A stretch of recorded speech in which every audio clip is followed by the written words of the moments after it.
The final demo update for Road to Vostok just dropped and I got to check it out. If you haven't heard about this game before, it's an upcoming single-player survival shooter set in Finland. It's being made by a very small team that started out as essentially one developer and now he has a handful of contractors. They've been releasing demo builds of the game for over the past few years ahead of the proper early access launch, and each build has massively expanded on the previous one with new content like maps, items, and visual upgrades, and AI improvements. This final demo update has really polished up the experience in an impressive way. It includes a major UI overhaul, a new shelter with proper organization and custom options, massively expanded maps with new areas to discover, a dynamic daylight cycle and weather system, and much more. A crazy detail about this project is that the very early demos for Road to Vostok were actually made in Unity.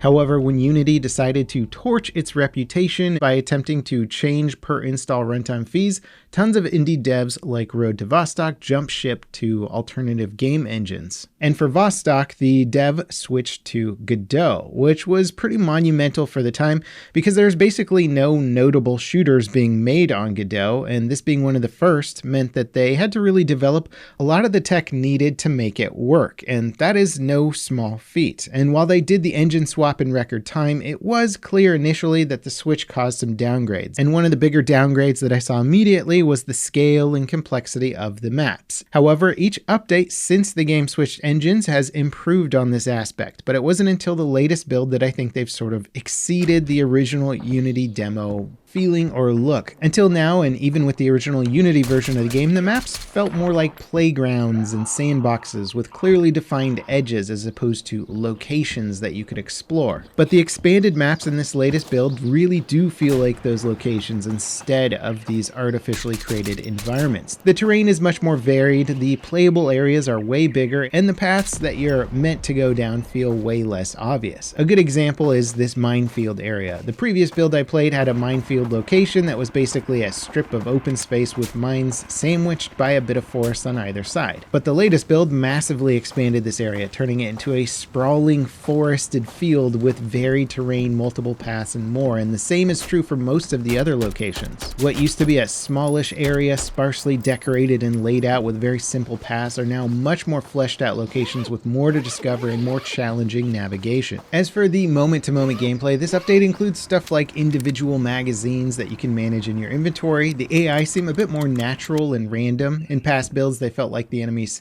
spawned in very obvious waves and acted like worker bees on more scripted paths. Now they seem to more or less wander around the map naturalistically and do smart things like take cover, for example. It finally feels more like an actual game, but it's still very clearly a slice of what the full early access vision is aiming to be. Right now, the gameplay loop consists of something like this. You begin in your shelter, which acts as your home base and stash, if you will. You gear up from what you've collected, sorting through weapons, ammo, magazines, and equipment. Then you head out into the world to explore different locations, loot whatever you can find, and either fight or avoid enemy AI. Eventually, you haul your findings back home, dump everything into the storage area, reorganize, maybe tweak your loadout or shelter layout, and then go back out. Ideally, a bit better prepared and a little bit greedier than the last time. There's also real persistence here. Your gear matters, your stash matters. The shelter is more or less just a safe space. It's a space that anchors your runs through the maps, and there's a genuine sense of building something up over time and risking it every time you step out the door. It's sort of the pack rat's ultimate fantasy. That said, it's still a demo. The progression isn't quite as deep or long-term as you might expect from a full early access or 1.0 release. It exists to prove the core survival loop works and feels good, but it's probably not going to support a 100-hour-long save file. You won't be building out your base to make it multiple buildings or completing huge quest lines in the demo. But in previous builds, the shelter was literally just a room with a chest in it that you could put stuff in. Now it's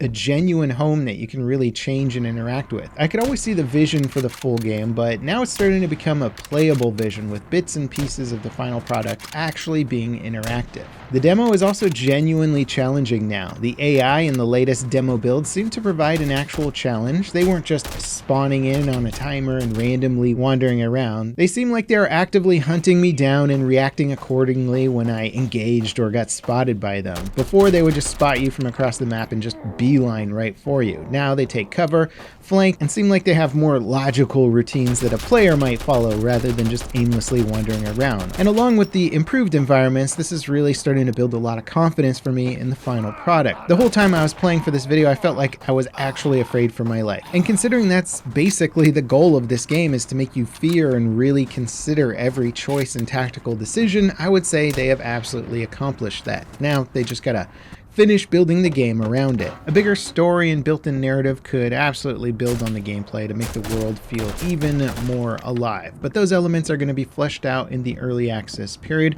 so I can't really expand on my opinions on that now since there's only been bits and pieces of the environmental storytelling. The roadmap has tons of additional maps and content on it, but so far it only covers up to the launch of the early access builds, and I assume early access success and popularity may dictate what's coming after it. Overall, my key takeaways from this update is that it's really starting to feel like an actual game and not just a tech demo or proof of concept. Recent updates have certainly felt like steps towards a real game, but this one is really starting to show some meat on the bone. In my last video, I was starting to get a sense of some of that proper survival gameplay, but I still wasn't getting a sense of place, and the fleshed out and seamless environments have really helped create that. I've really been enjoying following this project over the years, and I gotta say this build gets me even more excited for the early access launch now. The developer hasn't committed to a firm release date yet, but I think we'll be getting our hands on it next year, and I think it's gonna be quite impressive. And again, one of the reasons why I like following this project is there's a billion indie projects out there that you could follow, and for the record, I was very interested in this project when it was even back on the Unity engine, but once they converted to Godot, Vostok became something more important in my opinion.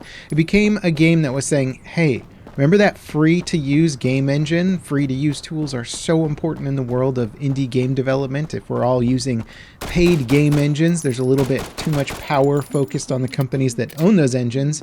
If we can start making shooters on the Godot game engine, that opens up an entire new genre of games that can be built without ultimately being under the thumb of a corporate overlord. I'm not saying that the companies that own these game engines are inherently bad, but there's always a risk involved in using a game engine that ultimately you don't own. And so with Godot being free to use and these guys showing that it can be used to make a good looking first-person shooter, I think that's going to change a lot of things in the industry. And so I think this project is just important on many levels, and it's also a game that I just want to play. That said, I'm curious to hear what you guys think of the demo. It was one of the more played demos during the latest Steam Next Fest, so I'm sure a lot of you have probably checked it out for yourselves. I'd be curious to know what you think about it in the comments below. Now, if you're in the mood for something totally different, check out this video on Battlefield's best made maps ever, and let me know if you think my list lines up with yours. As always, guys, thank you so much for watching, and I'll see you next time. This is Level Cap signing off.